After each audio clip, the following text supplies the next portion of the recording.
Hello everyone, welcome all. Let's continue the our topic tangents and normals. So उसका हमारा next topic है angle of intersection of two curves.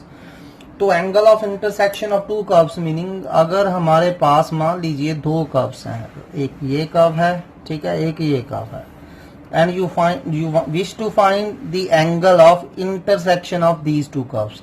तो हम ये वाला एंगल पता करना चाहते हैं, let it angle be psi, ठीक है। तो हमने ये एंगल पता करना है, तो कैसे पता करेंगे? सो एंगल ऑफ इंटरसेक्शन की डेफिनेशन लिख लेते हैं। तो angle of intersection of two curves, angle of intersection of two curves is defined to be angle between the tangents to the two curves at their point of intersection. तो क्या करना है? जब भी आपने दो कर्व्स के बीच में एंगल पता करना है तो सबसे पहले आप क्या करेंगे? पॉइंट ऑफ इंटरसेक्शन फाइंड करेंगे। पॉइंट ऑफ इंटरसेक्शन मतलब जहां ये कर्व एक दूसरे को मीट कर रही हैं, तो ये हमारा पॉइंट ऑफ इंटरसेक्शन है। तो अब ये पॉइंट ऑफ इंटरसेक्शन लेके आपने फर्स्ट कर्व पे इस पॉइंट पे टेंजेंट फाइंड कर लेना है। सो फर्स्ट कर्व पे टेंजेंट ड्रॉ कर लीजिए, let it be the tangent at the point of intersection to the first curve, और यही पॉइंट लेके दूसरी कर्व पे टेंजेंट फाइंड कर लीजिए, let it be the tangent at second point, ठीक है, to the second curve at the point of intersection. तो मान लीजिए ये जो पहला टेंजेंट है इसकी स्लोप m1 है, दूसरे की स्लोप m2 है। तो technically angle of intersection of two curves क्या होता है? Same as angle between two tangents at the point of intersection. जो भी हमारा पॉइंट ऑफ इंटरसेक्शन आएगा उस पॉइंट ऑफ इंटरसेक्शन पे, ठीक है, जो दो टेंजेंट्स बन रहे हैं उन दो टेंजेंट्स के बीच में जो एंगल है वही हमारा angle of intersection of two curves होगा। और दो लाइंस के बीच में एंगल आपको पता ही है कैसे फाइंड करते हैं? m1 minus m2 over 1 plus m1 m2, ठीक है। तो हमारा दो कर्व्स के बीच में एंगल फाइंड करने का भी यही वे होगा, tan phi is equal to m1 minus m2 over 1 plus m1 m2। So this is the formula to find the angle between two curves. Got it? So दोबारा से सुन लीजिए, आपको दो कर्व्स अगर दी गई हैं उनके बीच में आपको एंगल पता करने के लिए कहा गया है, तो सबसे पहले आप पॉइंट ऑफ इंटरसेक्शन निकालेंगे, दोनों कर्व्स को एक दूसरे की हेल्प से सॉल्व करेंगे, पॉइंट ऑफ इंटरसेक्शन आ जाएगा। तो जब आपके पास पॉइंट ऑफ इंटरसेक्शन आ गया, वो पॉइंट ऑफ इंटरसेक्शन लेके पहली कर्व पे टेंजेंट की स्लोप निकाल लीजिए। तो कैसे निकालते हैं? पहली कर्व का डेरिवेटिव करिए, उसमें पॉइंट ऑफ इंटरसेक्शन डाल दीजिए, वो पहली कर्व की स्लोप ऑफ टेंजेंट आ जाएगी। ऐसे ही दूसरी कर्व का डेरिवेटिव करिए, उसमें पॉइंट ऑफ इंटरसेक्शन डाल दीजिए, वो आपको दूसरी कर्व पे टेंजेंट की स्लोप दे देगा। m1 m2 आ गए, फिर ये फॉर्मूला लगा दीजिए, आपके पास एंगल आ जाएगा, ठीक है। तो चलिए नेक्स्ट सम करने से पहले नेक्स्ट हम ऑर्थोगोनल कर्व की बात कर लेते हैं। Orthogonal curves, so orthogonal curves is same, मतलब कि परपेंडिकुलर कर्व्स कह सकते हैं आप, ठीक है। सो कोई भी दो कर्व्स ऑर्थोगोनल कब होंगी? अगर उनके बीच में एंगल जो होगा राइट एंगल होगा, उनके बीच में एंगल जो होगा राइट एंगल होगा। So orthogonal curves meaning if the angle of intersection of two curves is right angle, if the angle of intersection of two curves is right angle, the two curves are said to be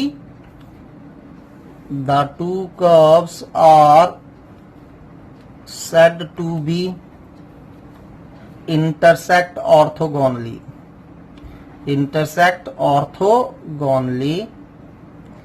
and curves are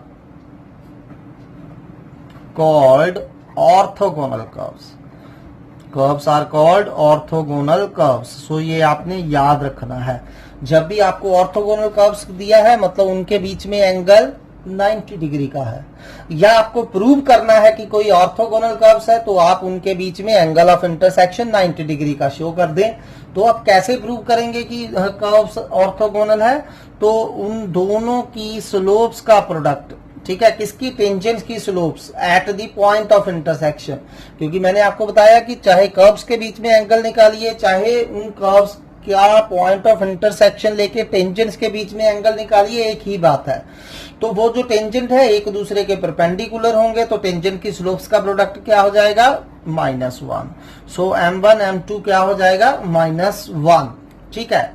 next आपने ये note भी याद रखना है, if the angle of intersection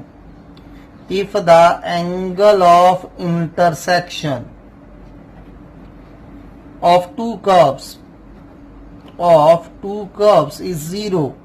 अगर मान लीजिए दोनों कर्व्स का एंगल ऑफ इंटरसेक्शन 0 है, तो मतलब दोनों कर्व्स एक दूसरे को इंटरसेक्ट ही नहीं कर रही। लाइक एक कर्व ये है, दूसरी कर्व ये है, मतलब वो एक दूसरे को जस्ट क्या कर रही हैं? टच कर रही हैं, तभी उनके बीच में एंगल क्या हो जाएगा? 0 हो जाएगा। तो दोनों कर्व्स क्या करेंगी? एक दूसरे को टच करेंगी। ठीक है। तो उस केस में देन क्या हो जाएगा? अगर मान लीजिए एंगल ऑफ इंटरसेक्शन 0 है तो tan 0 0 होता है, तो 1 + m1 m2 ऊपर जाके 0 हो जाएगा। हमारे पास बचेगा क्या? m1 - m2 = 0। तो उस केस में m1 = m2 होगा, m1 = m2 होगा। ठीक है। एंड कर्व्स, तो उस केस में curves touch each other eight point of intersection, at the point of intersection. तो ये आपने याद रखना है। ठीक है। अगर तो दो कर्व्स ऑर्थोगोनल शो करनी है तो m1 m2 -1 शो करिए। अगर शो करना है कि कर्व्स एक दूसरे को टच कर रही हैं एट पॉइंट ऑफ इंटरसेक्शन, तो उन दोनों की स्लोप बराबर शो करिए। ठीक है, ये याद रखिए। चलिए क्वेश्चन स्टार्ट करते हैं। Question is find the angle of intersection of curves xy = 6 and x2 y = 12। तो फर्स्ट कर्व हमारी xy = 6 है, इसे नंबर 1 दे दीजिए, और सेकंड कर्व x2 y = 12 है, इसे नंबर 2 दे दीजिए। अब मैंने इन दोनों कर्व्स के बीच में एंगल ऑफ इंटरसेक्शन पता करना है। तो एंगल ऑफ इंटरसेक्शन पता करने के लिए सबसे पहले पॉइंट ऑफ इंटरसेक्शन का होना बहुत जरूरी है।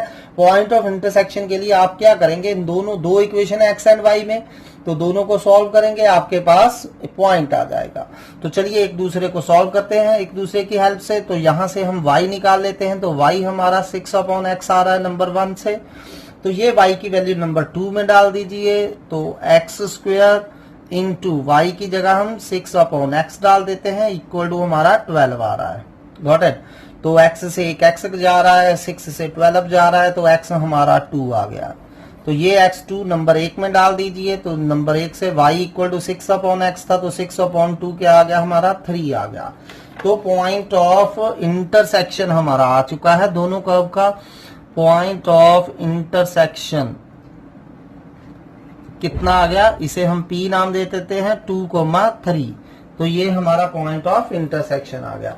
अब यही पॉइंट ऑफ इंटरसेक्शन पे हमने दोनों कर्व्स की क्या करनी है? स्लोप निकालनी है। ठीक है, टेंजेंट्स की। So differentiate 1 with respect to x। पहले differentiate 1 with respect to x। तो नंबर 1 का डेरिवेटिव करिए। अब यहां देखिए, या तो u/v लगा दीजिए या सीधा y = 6/x यूज करिए, जहां से मर्जी निकाल लीजिए, कोई दिक्कत नहीं है। तो चलिए मैं इसका डेरिवेटिव कर रहा हूं। सो dy/dx हमारा क्या आ गया? 6 कांस्टेंट बाहर, 1/x का डेरिवेटिव -1/x²। अब इसमें पॉइंट डाल दीजिए। सो कर्व की स्लोप आ गई m1 dy/dx eight point of intersection 2/3। तो x की जगह 2 डाल दीजिए, y की जगह 3 डाल दीजिए, तो जहां 2² हो गया तो कितना आ गया? ये -3/2 आ गया। अब differentiate 2 with respect to x। तो अब नंबर 2 का डेरिवेटिव करते हैं with respect to x। Number 2 थी x² y = 12, तो इसका डेरिवेटिव करना है हमने। तो फिर से u × v लगा दीजिए, x² एज सच, y का derivative dy/dx plus y as such x का डेरिवेटिव एक्स स्क्वायर का डेरिवेटिव 2x एंड 12 का डेरिवेटिव 0। Got it. सो यहां से dy बाई डी एक्स हमारा क्या आ रहा है, minus 2xy upon x square, एक एक्स से एक्स आपका कैंसिल हो रहा है। तो चलिए अब डेरिवेटिव में पॉइंट ऑफ इंटरसेक्शन निकालेंगे, दूसरी कर्व के टेंजेंट की स्लोप आ जाएगी। तो पॉइंट ऑफ इंटरसेक्शन था हमारा 2,3, तो डी बाई डी एक्स में डाल दीजिए 2, ऐसे ही y की जगह 3 अपॉन एक्स की जगह 2, तो ये हमारा -3 आ रहा है। तो अब हमारे पास m1 m2 आ चुके हैं। Let theta be the angle of intersection, let theta be angle of intersection. तो मान लीजिए थीटा हमारा एंगल ऑफ इंटरसेक्शन है, तो अगर एंगल ऑफ इंटरसेक्शन है तो क्या फॉर्मूला बताया था मैंने tan थीटा का, modulus m1 minus m2 upon 1 plus m1 m2। तो ये हमारा tan थीटा आ जाएगा, चाहे मॉडुलस ना डालें, simple m1 minus m2 over 1 plus m1 m2 कर दीजिए। ठीक है, सो m1 हमारा था -3/2 -3 अपॉन 1 प्लस -3/2 इंटू 3। तो इसे सॉल्व करिए, ये आपका 3/11 आ रहा है। सो tan थीटा 3/11 आ गया, तो थीटा हमारा क्या आ जाएगा, tan इनवर्स 3/11। सो ये हमारा एंगल ऑफ इंटरसेक्शन। चलिए अगला क्वेश्चन करते हैं। Again find the angle of intersection. दो कर्व्स दी गई हैं आपको, y square equal to 4x number 1 दे दीजिए and x square equal to 4y number 2 दे दीजिए। ठीक है, सो 1 में से वैल्यू निकाल दीजिए x की, x हमारा आ रहा है वाई स्क्वायर बाय 4, तो ये वैल्यू नंबर 2 में डाल दीजिए, x की जगह वाई स्क्वायर बाय 4। ठीक है, सो वाई स्क्वायर बाय 4 का स्क्वायर इक्वल टू 4y आ रहा है आपका। Got it. तो y4 upon 16 equal to 4y आ रहा है, इसे वो क्रॉस मल्टीप्लाई करके उस तरफ ले जाइए, y से y काटना नहीं है क्योंकि y अननोन है, वेरिएबल है। तो y raise to power 4 equal to -64y equal to 0, so y common आ रहा है। सो y जब कॉमन निकाल लेंगे तो क्या आ गया, y क्यूब -64 इक्वल टू 0। सो या तो y 0 होगा या y क्यूब इक्वल टू 64 होगा, तो y इक्वल टू हमारा 4 आ गया। ठीक है, तो ये y की वैल्यू यहाँ नंबर 1 में डालिए। जब y 0 है तो नंबर 1 से x क्या आ गया, 0 का स्क्वायर अपॉन 4 नंबर 1 में डाल दिया, x हमारा y स्क्वायर बाय 4 था, 0 स्क्वायर अपॉन 4 कितना हो जाएगा, 0 हो जाएगा। और जब y 4 है तो x भी हमारा 4 आ रहा है। सो दो पॉइंट ऑफ इंटरसेक्शन आ गए। सो कर्व एक दूसरे को दो पॉइंट्स पे कट कर रही है। So point of intersections are कौन कौन से हैं, 0 0 एंड 4 4। तो पहला पॉइंट लीजिए एट 0 0, पता करते हैं पहले एट 0 0। ठीक है, सो अब पहला आप डेरिवेटिव कर लीजिए, बाद में पॉइंट डाल देंगे उसमें। चलिए पहले डेरिवेटिव फाइंड कर लेते हैं। सो डिफरेंशिएट 1, सबसे पहले differentiate 1 with respect to x। तो पहली का डेरिवेटिव करिए, तो आप देख सकते हैं जब पहली का आप डेरिवेटिव फाइंड करेंगे, dy बाई डी एक्स हमारा कितना आ रहा है, 2 अपॉन y आ रहा है। ठीक है, सो अब differentiate 2 with respect to x, ये मैं आप पे छोड़ रहा हूं, डेरिवेटिव खुद निकालने हैं आपने। dy बाई डी एक्स आपका आ जाएगा x अपॉन 2। ठीक है, तो ये हमने पहली और दूसरी का डेरिवेटिव फाइंड कर लिया। सो अब पहला पॉइंट लीजिए एट 0 0। ठीक है, तो पहले m1 निकालिए। m1 कैसे निकालेंगे, फर्स्ट डेरिवेटिव में हम 0 0 डाल देंगे। So dy by d x at 0 0 कितना आ रहा है, 2 अपॉन 0 विच इज इन्फिनिटी। तो आपको पता है किसी भी लाइन की स्लोप इन्फिनिटी कब होती है, ठीक है, जब वो लाइन y एक्सिस के पैरेलल हो, जब वो लाइन y एक्सिस के पैरेलल हो। So implies tangent to curve 1 is parallel to y axis है, क्योंकि कोई भी लाइन है अगर वो y एक्सिस के पैरेलल है तो वो कितना, y एक्सिस के क्या है, पैरेलल है, तो उसकी स्लोप क्या होगी, हमेशा इन्फिनिटी होगी। ठीक है, ये हम ऑलरेडी कर चुके हैं। सो m2 निकालते हैं, m2 एट 0 0 ही, dy by d x at 0 0। ठीक है, तो dy बाई डी एक्स में दूसरी कर्व का dy बाई डी एक्स ये था x अपॉन 2, इसमें 0 अपॉन 2 डालेंगे, 0 आ गई। तो स्लोप अगर 0 है तो टेंजेंट टू कर्व 2, अगर कोई भी लाइन एक्स एक्सिस के पैरेलल हो तो उसकी स्लोप 0 होती है, या उल्टा कह लीजिए कि अगर किसी लाइन की स्लोप 0 है तो वो एक्स एक्सिस के पैरेलल होगी, तो ये पैरेलल टू एक्स एक्सिस होगी। अब देखिए एक लाइन, एक कर्व वाई एक्सिस के पैरेलल है, दूसरी टेंजेंट एक्स एक्सिस के पैरेलल है, तो दोनों टेंजेंट्स आपस में क्या हो गए, परपेंडिकुलर। अगर दोनों टेंजेंट्स परपेंडिकुलर हो गए तो कर्व्स भी आपस में क्या हो गई, परपेंडिकुलर। ठीक है, so therefore implies tangents are at right angle, are at right angles, implies curves are at right angle at point 0 0, at point 0 0। ठीक है, सो दोनों कर्व्स एक दूसरे को राइट एंगल पे कट कर रही हैं एट 0 0। तो चलिए अब अगला पॉइंट लेते हैं 4 4। ठीक है, तो एट 4,4 पॉइंट लीजिए, एट 4,4। तो सबसे पहले m1 निकाल लीजिए, m1 dy by d x at 4,4। तो फर्स्ट कर्व के लिए हमारा dy बाई डी एक्स आया था 2/y। तो कितनी स्लोप आ गई m1, 2/4, तो ये हमारा 1/2 आ रहा है। ठीक है, सो m2 निकाल लीजिए, again dy by d x for second curve, obviously जो डेरिवेटिव है सेकेंड कर्व के लिए dy by d x at 4,4। तो हम देख सकते हैं सेकेंड कर्व के लिए हमारा dy बाई डी एक्स कितना था, सेकेंड कर्व के लिए dy बाई डी एक्स था x/2, तो 4/2 आ गया, तो ये हमारा 2 आ गया। ठीक है, तो चलिए अब let theta be the angle of intersection, let theta be angle of intersection at 4,4, angle of intersection at 4,4।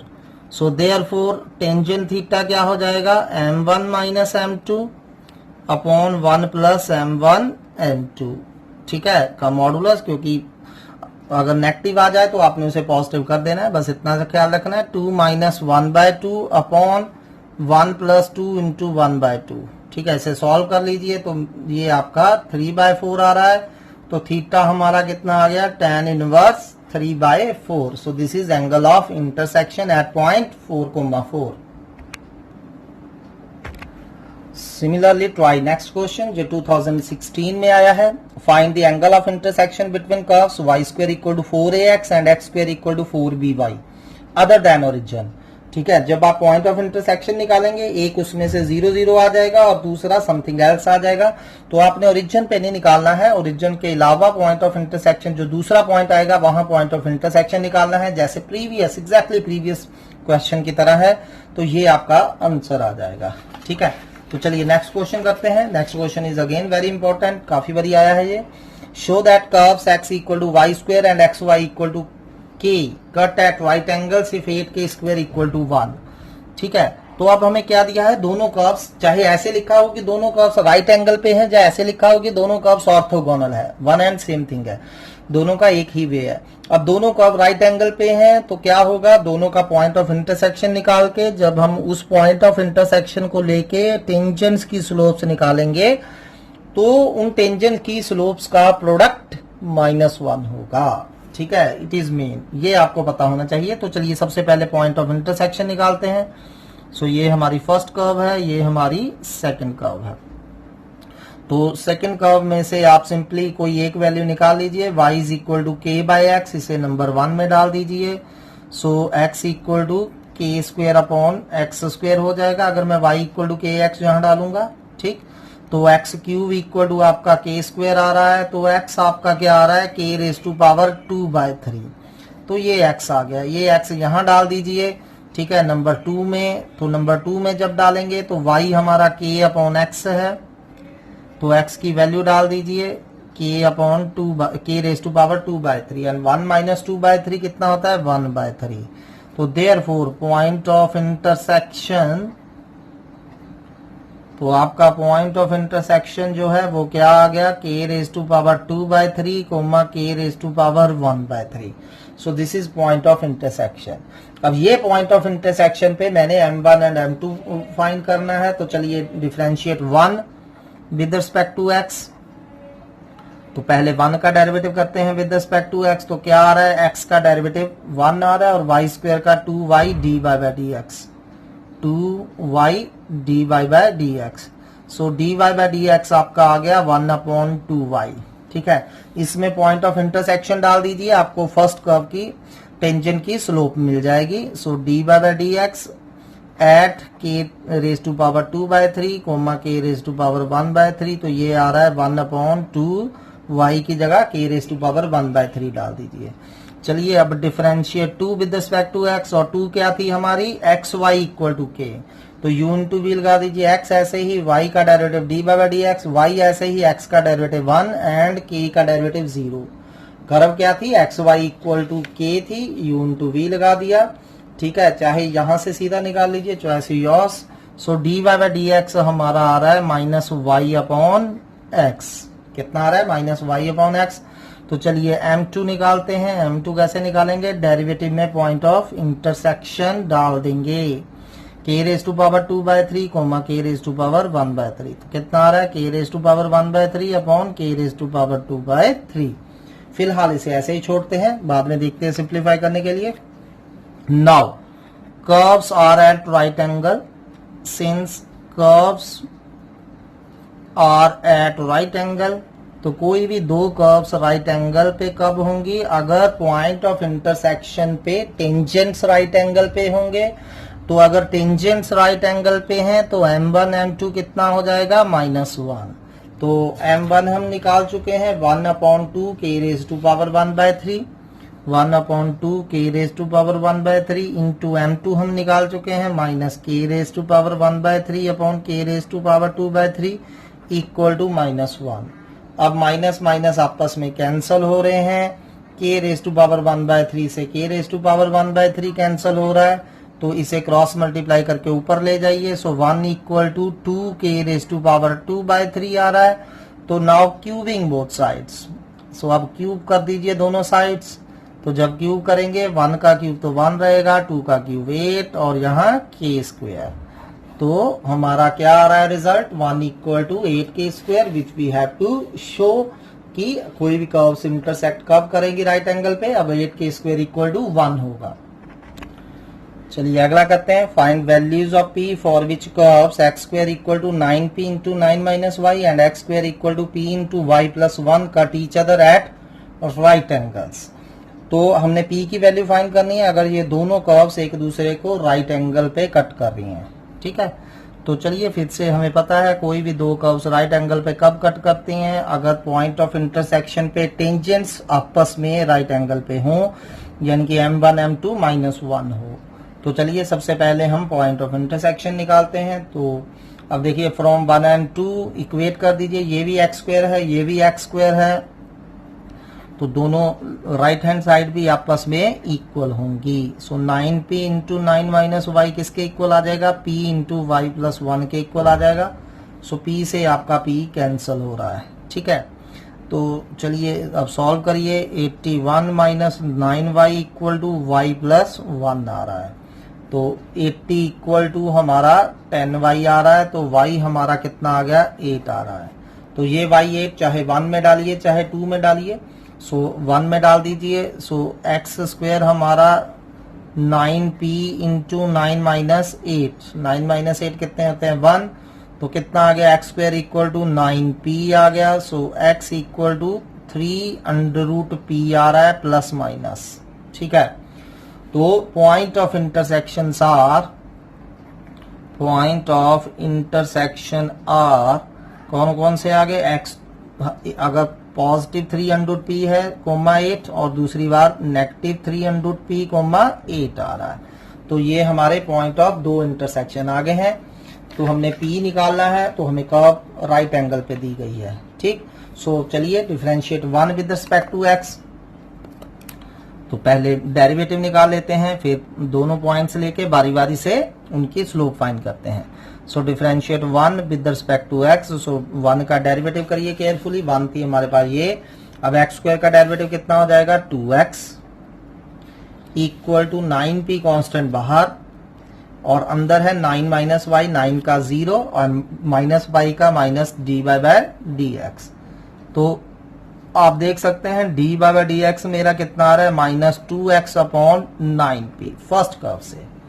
So similarly differentiate 2 with respect to x, तो दूसरी का डेरिवेटिव करिए फिर से, एक्स स्क्वायर का डेरिवेटिव 2x, p बाहर into d by d x, p into d by d x. तो दूसरी कर्व का डेरिवेटिव कितना आ रहा है 2x अपॉन p, तो ये हमारा दूसरी कर्व का डेरिवेटिव आ गया। ठीक है, सो पहला पॉइंट ले लीजिए at point 3 root p comma 8, first point ले लीजिए ये वाला। ठीक है, ऐसे ही सेकंड बाद में लेते हैं। सो पहले m1 फाइंड करिए, डेरिवेटिव में ये वाला पॉइंट लाई करा दीजिए 3 इंटू p कोमा 8, तो ये m1 आ जाएगा। सो माइनस 2x, x की जगह 3 इंटू p अपॉन 9p। ठीक है, ये कैंसिल हो गए, तो ये हमारा बच रहा है minus 2 into p upon 3p। Got it, तो ये हमारी फर्स्ट की स्लोप आ गई। ऐसे ही m2 फाइंड करिए, सेकंड में डेरिवेटिव में पॉइंट डाल दीजिए d by d x 3 into p comma 8। ठीक है, तो कितना आ गया 2 इंटू एक्स, एक्स की जगह 3 इंटू p अपॉन p। ठीक है, तो ये हमारा आ गया। तो अब हमें करना क्या है, curves cut at right angle, since curves cut at right angle, तो क्या होगा m1 into m2 equal to -1 होगा।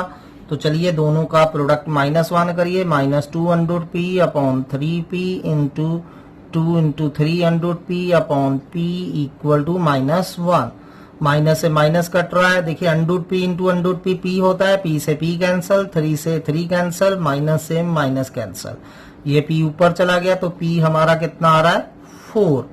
ठीक है, तो पहला पॉइंट लेके p की वैल्यू 4 आ गई। सिमिलरली जब आप दूसरा पॉइंट लेंगे, ठीक है, एट पॉइंट वो आपने खुद करना है, जब आप ये वाला पॉइंट लेंगे 3 इंटू p कोमा 8, ठीक, तब भी p आपका 4 ही आएगा। ठीक है, दोनों केसेस में p आपका 4 आएगा।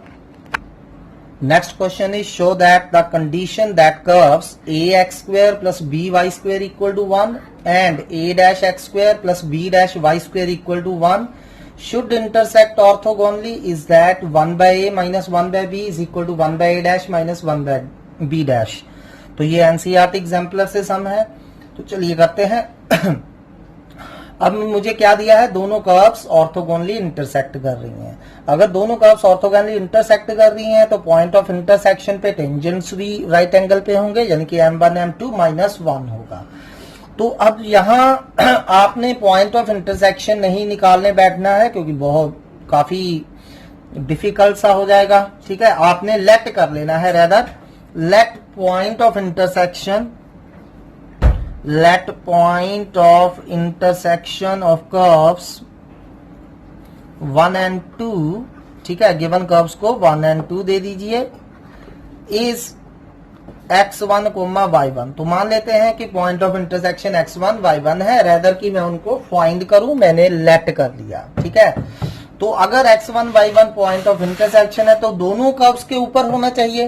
पॉइंट ऑफ इंटरसेक्शन का मतलब ये है कि एक ऐसा पॉइंट जो दोनों कर्व्स के ऊपर है, तो implies x1 y1 lie on curve 1 and 2। तो अगर वो कर्व 1 एंड 2 पे लाई कर रहा है तो उनको सेटिस्फाई करेगा। तो a x1 square plus b y1 square equal to 1 आ जाएगा, इसे नंबर 3 दे दीजिए, and a dash x1 square plus b dash y1 square भी हमारा 1 आ जाएगा, इसे नंबर 4 दे दीजिए। इनका क्या यूज करना है लेटर ऑन देखते हैं। तो अब हमें कर्व्स ऑर्थोगोनली दी हैं, तो m1 m2 निकालेंगे एट x1 y1 एंड उनका प्रोडक्ट -1 कर देंगे। तो चलिए for that differentiate 1 first with respect to x, so differentiate 1 with respect to x, 1 का डेरिवेटिव करिए, a कांस्टेंट बाहर, x स्क्वायर का 2x प्लस b कांस्टेंट बाहर, y स्क्वायर का 2y dy बाय dx, और अकेले 1 का 0 आ रहा है। सो dy बाय dx हमारा क्या आ रहा है, 2 तो कैंसिल हो रहे हैं, minus ax upon vy। Similarly 2 का डेरिवेटिव क्या आ जाएगा, differentiate 2 with respect to x, तो 2 भी ऑलमोस्ट सेम है, बस a की जगह a डैश आ जाएगा, b की जगह b डैश आ जाएगा। ठीक है, तो ये हमारा dy by dx for second curve आ गया, a dash minus a dash x upon b dash y। तो चलिए m1 निकाल लीजिए। m1 कैसे निकालेंगे, डेरिवेटिव में पॉइंट ऑफ इंटरसेक्शन लाई करा देंगे, ठीक है। सो m1 कितना आ जाएगा, सो पॉइंट ऑफ इंटरसेक्शन हमने x1 y1 लेफ्ट करा है, तो फर्स्ट कर्व के डेरिवेटिव में x1 y1 लाई करा दीजिए। सो कितना आ रहा है, minus a x1 upon b y1। Similarly m2 dy by dx जो दूसरी कर्व का था उसमें x1 y1 लाई करा दीजिए, तो ये हमारा माइनस ए dash x1 upon B dash y1 आ गया, ठीक है।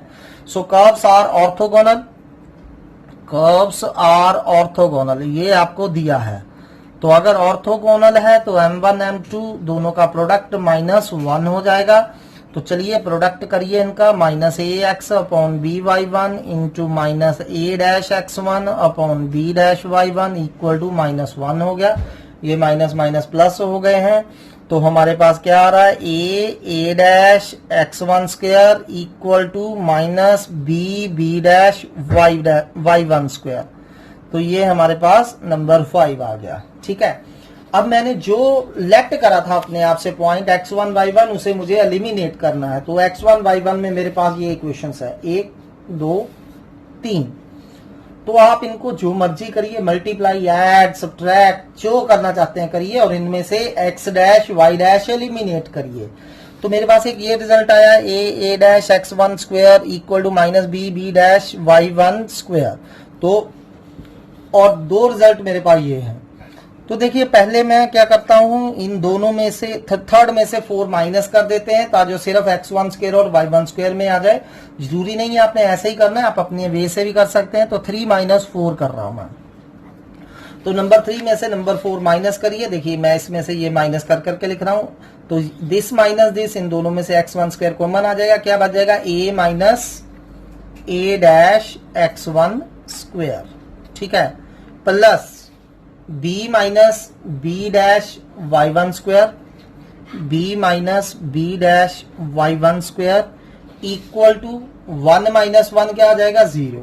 इसमें से ये माइनस करा, a minus A dash into x1 square plus b minus B dash into y1 square equal to 1 आ गया। 1 माइनस 1 0 आ गया, ठीक है। तो अब हम क्या करें, इसको उस तरफ ले जाए। So a minus A dash x1 square equal to minus B dash y1 square, इसे नंबर 6 दे दीजिए। अब इन दोनों को क्या करें कि x1 y1 कैंसिल हो जाए। ऑब्वियसली अब आप सिंपली जज कर सकते हैं, डिवाइड, ठीक है। सो ऑन डिवाइडिंग, ठीक है। अब हम क्या करते हैं, इनको डिवाइड कर देते हैं। सो ऑन डिवाइडिंग 5 बाय 6, तो 5 को 6 से या 6 को 5 से डिवाइड कर दीजिए। On dividing 6 bye 5। सो देखिए a माइनस ए डैश में डिवाइड कर रहा हूं, इसको इससे डिवाइड करेंगे। देखिए x1 स्क्वायर से x1 स्क्वायर कैंसिल हो रहा है, a minus A dash upon a dash equal to, जब इसको इससे डिवाइड करेंगे माइनस से माइनस कट गया, y1 स्क्वायर से y1 स्क्वायर कट गया, बचा क्या b minus B dash upon B dash, ठीक है। अब डिनोमिनेटर अलग अलग कर दीजिए। So a upon a dash क्या देगा, 1 अपॉन ए डैश माइनस, अब ये क्या आ गया, 1 upon a equal to 1 upon B dash minus 1 upon b. तो यही हमें चाहिए था, ठीक है। ये 1 बाय इस तरफ ले जाइए, उसे उस तरफ ले जाइए, तो यही हमने शो करना था। Got it. तो नेक्स्ट स्टेप में आपने इसको उस तरफ ले जाना है। सो 1 upon a minus 1 upon b कितना आ रहा है, 1 upon a dash minus 1 upon B dash. Got it. सिर्फ ये 1 बाय ए उस तरफ ले जाइए और 1 बाय बी डैश इस तरफ ले आइए। तो यही हमें शो करना था कि 1 by a minus 1 by b is equal to 1 by a dash minus 1 by b dash. तो चलिए अब इनके बेस पे कुछ आपको क्वेश्चन दे रहा हूं, इन सभी क्वेश्चंस को ट्राई करिए। पहला है, show that curves x y equal to a square and x square plus y square equal to 2a square touch each other. तो हमने शो करना है ये दोनों कर्व्स टच करती हैं। तो मैंने आपको बताया हुआ है कोई भी दो कर्व्स टच कर कब करेंगी, अगर m1 इक्वल टू m2 होगा। तो पहले पॉइंट ऑफ इंटरसेक्शन निकाल लीजिए जो कि a एंड माइनस a आ जाएंगे आपके पास, ठीक है। फिर ये पॉइंट ऑफ इंटरसेक्शन लेके m1 m2 फाइंड करिए और आपने शो करना है दोनों केसेस में m1 इक्वल टू m2 होगा, ठीक है। ये मैं आप पे छोड़ रहा हूँ। सिमिलरली आगे ये अगला भी ऐसा ही है कि show that these curves touch each other, m1 equal to m2 show करना है। तो show that this curve and this curve cut at right angle if k square equal to 8। इसके साथ वाला क्वेश्चन मैं आपको करवा चुका हूं, ठीक है। सो सिमिलरली अगला भी आप कर सकते हैं खुद। नेक्स्ट है if the straight line x cos alpha plus y sin alpha equal to p touches the curve x square upon a square plus y square upon b square equal to 1, then prove that a square cos square alpha plus b square sin square alpha equal to p square, ठीक है। तो ये आपने try करना है। चलिए इससे related मैं एक सम आपको और करवा देता हूं। चलिए ट्राई करते हैं। Next, if the straight line x cos alpha plus y sin alpha equal to p touches the curve x square upon a square minus y square upon b square equal to 1, then prove that a square cos square alpha minus b square sin square alpha equal to p square, ठीक है। तो अब हमें क्या दिया है, वैसे ये पिछली प्रीवियस एक्सरसाइज की तरह ही है कि ये लाइन जो है इस कर्व को टच कर रही है। अगर ये लाइन इस कर्व को टच कर रही है तो ये लाइन इस कर्व पे क्या बन जाएगी, टेंजेंट बन जाएगी, ठीक है। तो यानी कि हमें टेंजेंट की इक्वेशन दी है तो हमने ये शो करना है, ठीक है। तो टेंजेंट की इक्वेशन दी है, एक हम टेंजेंट की इक्वेशन अपने वे से फाइंड करते हैं जैसा कि हमें आता है, ठीक है। सो उसके लिए पॉइंट ऑफ इंटरसेक्शन चाहिए तो वो हम लेट कर लेते हैं। Let px1 y1 be the point where, ये लाइन जो है where line x cos alpha plus y sin alpha equal to p touches the curve this x square upon a square minus y square upon b square equal to 1, ठीक है। मान लीजिए ये line जो है इस कर्व को इस पॉइंट पे टच कर रही है, ठीक। तो एक तो यानी कि ये लाइन जो है इस पॉइंट पे टेंजेंट का काम कर रही है, और एक हमें अगर पॉइंट ऑफ कांटेक्ट पता हो तो टेंजेंट की इक्वेशन फाइंड करना आता है। Got it. So at point, पहली बात पॉइंट जो है x1 y1 इस कर्व पे लाई करेगा। So p x1 y1 lie on curve, ये पहले ही हम फाइंड करके रख लेते हैं। Lie on curve x square upon a square minus y square upon b square equal to 1, तो इसका मतलब x1 square upon a square minus y1 square upon b square equal to 1 होगा। इसे नंबर 3 दे दीजिए। ये हमारी लाइन जो है नंबर 1 है, ये कर्व जो है नंबर 2 है। Got it. तो अब हमने ये क्या करा, पॉइंट जो है कर्व पे लाई करा दिया।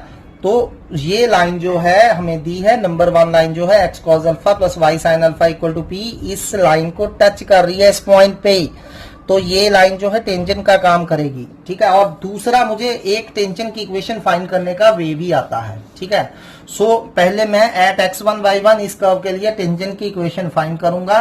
तो एट p x1 y1, ठीक है, इक्वेशन ऑफ टेंजेंट क्या होती है ये आपने फाइंड करनी है, मैं डायरेक्टली लिख रहा हूं। सो इक्वेशन ऑफ टेंजेंट का मैंने आपको एक शॉर्टकट बताया था। क्या शॉर्टकट था कि इक्वेशन ऑफ टेंजेंट कैसे फाइंड करते हैं, एक्स स्क्वायर की जगह एक्स x1 रिप्लेस कर दीजिए, वाई स्क्वायर की जगह वाई y1 रिप्लेस कर दीजिए।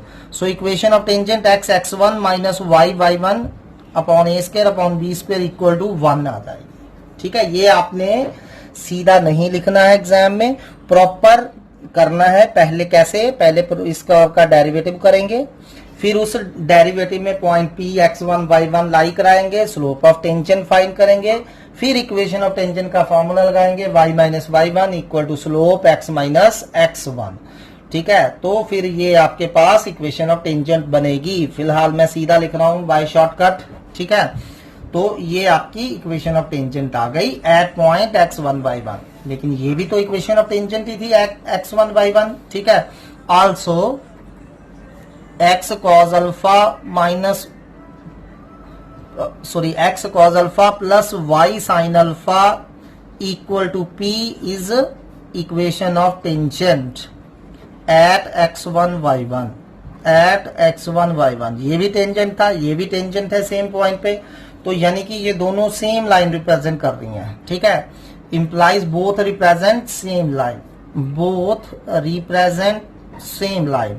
तो अगर ये दोनों सेम लाइन रिप्रेजेंट कर रही हैं, जैसे फॉर एग्जांपल मेरे पास ये है, ठीक है, ये एक लाइन है x minus y equal to 2, और एक दूसरी लाइन में ऐसे लिख लेता 2x minus 2y equal to 4। क्या इन दोनों में डिफरेंस है? नहीं है, दोनों सेम लाइन्स हैं। तो कैसे पता चलता है दोनों सेम लाइन्स है? अगर x के कोफिशिएंट की रेशियो, y के कोफिशिएंट की रेशियो और कांस्टेंट टर्म की रेशियो सेम होगी। ठीक है, कोई भी लाइंस सेम लाइन कब रिप्रेजेंट करती है, कोई भी दो इक्वेशन सेम लाइन कब रिप्रेजेंट करेगी, अगर x का कोफिशिएंट इक्वल टू y का coefficient equal to constant term होगी। तो आप देख सकते हैं ईच केस में रेशियो 1/2 आ रही है। ठीक है, अगर इनकी रेशियो सेम हो तो सेम लाइन रिप्रेजेंट कर रही है। तो सिमिलरली ये भी दोनों सेम लाइन रिप्रेजेंट कर रही है।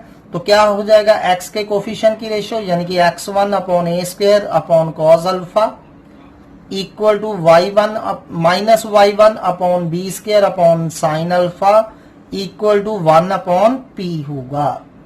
दोबारा से सुन लीजिए, ये हमें लाइन कर्व पे टच कर रही थी, तो अगर लाइन कर्व को टच कर रही थी तो ये टेंजेंट की इक्वेशन होगी।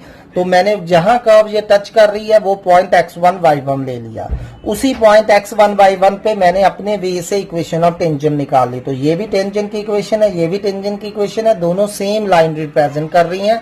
अगर दोनों सेम लाइन है तो कोफिशिएंट्स की रेशियो सेम होगी। तो यहाँ x का कोफिशिएंट कितना है, x1/a स्क्वायर, और यहाँ x का कोफिशिएंट क्या है, कॉस अल्फा। इन दोनों की रेशियो किसके इक्वल होगी, y के कोफिशिएंट की रेशियो।